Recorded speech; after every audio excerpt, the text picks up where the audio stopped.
Hello everyone, and welcome to After Alexander. Episode 58, Attalus to the Rescue.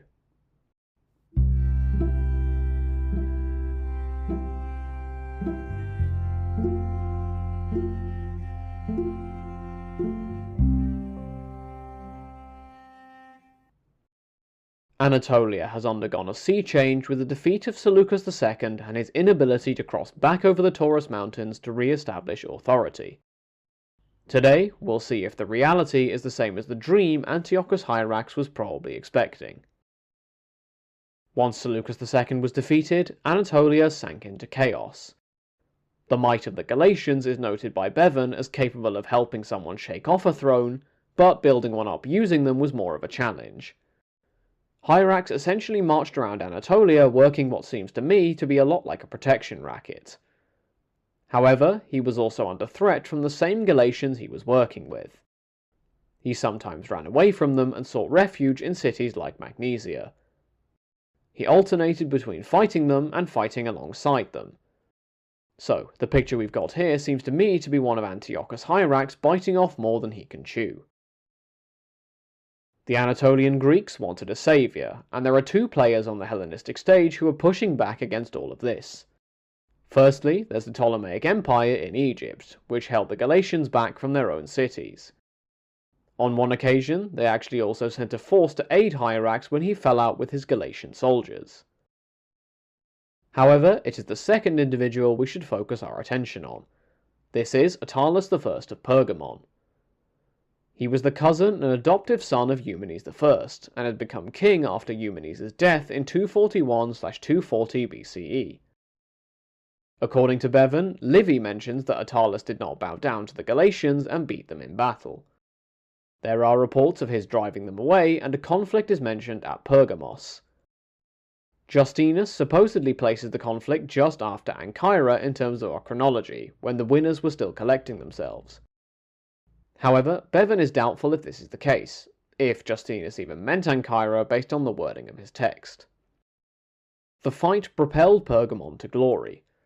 Attalus pretty much took over as the protector of the Greeks in Anatolia. As Seleukid power in the region crumbled, Attalus took over and claimed a kingship of his own.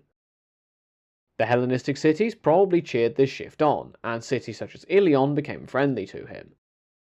Even Smyrna, who we last saw as friendly to Seleucus at the start of the Third Syrian War, swapped sides to Attalus and was forever ripped away from the Seleucids after this. Attalus presented himself as a Hellenistic champion. After all, his mother was Antiochus, a Seleukid princess. Antiochus might be a grandchild of Seleucus I, but apparently we aren't certain.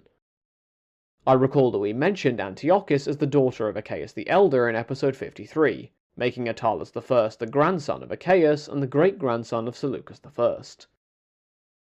Wikipedia says that there is more uncertainty than this statement might suggest, although admittedly the source for the unequivocal statement I made back then was another Wikipedia article.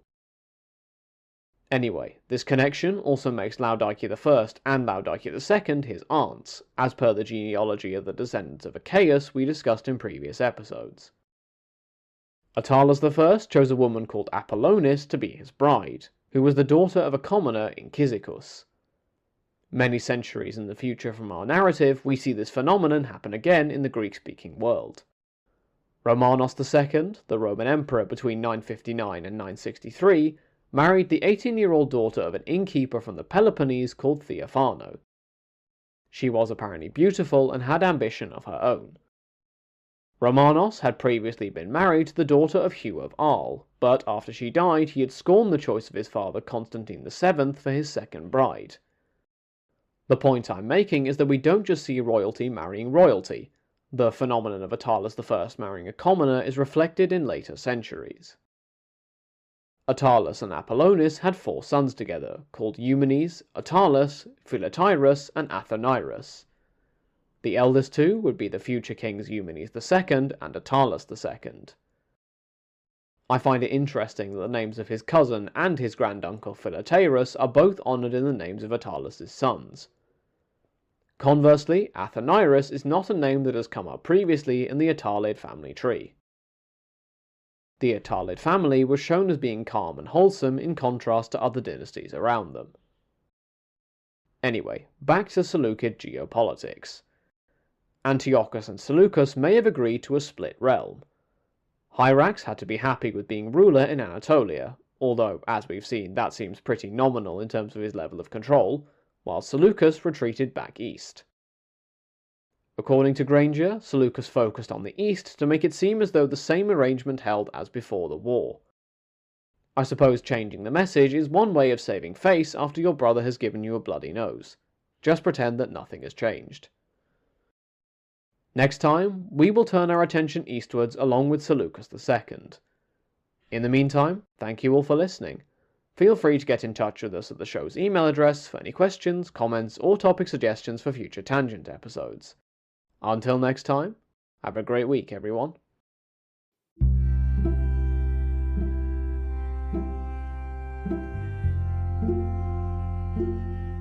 Thank you.